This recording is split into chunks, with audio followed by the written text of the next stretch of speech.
करने के पहले मैं कहना चाहता हूं कि जिन भारत विरोधी और आतंकी संगठनों ने भारत माता के मस्तक पर हमला करके कई परिवारों के सिंदूर मिटाए थे, उन्हें भारतीय सेना ने ऑपरेशन सिंदूर के माध्यम से इंसाफ दिलाने का काम किया है। और इसके लिए आज सारा देश भारतीय सेनाओं का अभिनंदन कर रहा है। ऑपरेशन सिंदूर सिर्फ एक सैन्य कार्रवाई भर नहीं है, बल्कि भारत की राजनैतिक, सामाजिक और सामरिक इच्छा शक्ति का प्रतीक है। यह ऑपरेशन आतंकवाद के खिलाफ भारत की दृढ़ इच्छा शक्ति का और सैन्य शक्ति की क्षमता और संकल्प शक्ति का भी प्रदर्शन है। हमने दिखाया है, भारत आतंकवाद के खिलाफ जब भी कोई कार्रवाई करेगा तो आतंकवादियों और उनके आकाओं के लिए सरहद पार की जमीन भी सुरक्षित नहीं रहेगी।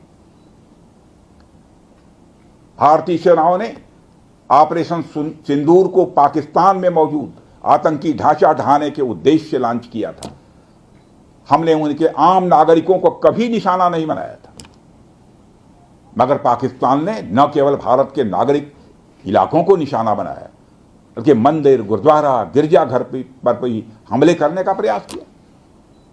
भारतीय सेना ने शौर्य और पराक्रम के साथ साथ संयम का भी परिचय देते हुए पाकिस्तान के अन्य ठिकानों पर भी प्रहार करके करारा जवाब दिया है। हमने केवल सीमा से सटे सैन्य ठिकानों पर ही नहीं कार्रवाई की, बल्कि भारत की सेनाओं की धमक उस रावलपिंडी तक सुनी गई जहां पाकिस्तानी फौज का हेडक्वार्टर मौजूद है। मित्रों, भारत में आतंकवादी घटनाएं करने और कराने का क्या अंजाम होता है, यह पूरे विश्व ने उरी की घटना के बाद देखा, जब हमारी सेना ने पाकिस्तान में घुसकर सर्जिकल स्ट्राइक की। पुलवामा के बाद देखा, जब बालाकोट पर एयर स्ट्राइक की गई। और अब पहलगाम की घटना के बाद दुनिया देख रही है कि जब भारत ने पाकिस्तान के भीतर घुसकर मल्टीपल स्ट्राइक्स की हैं।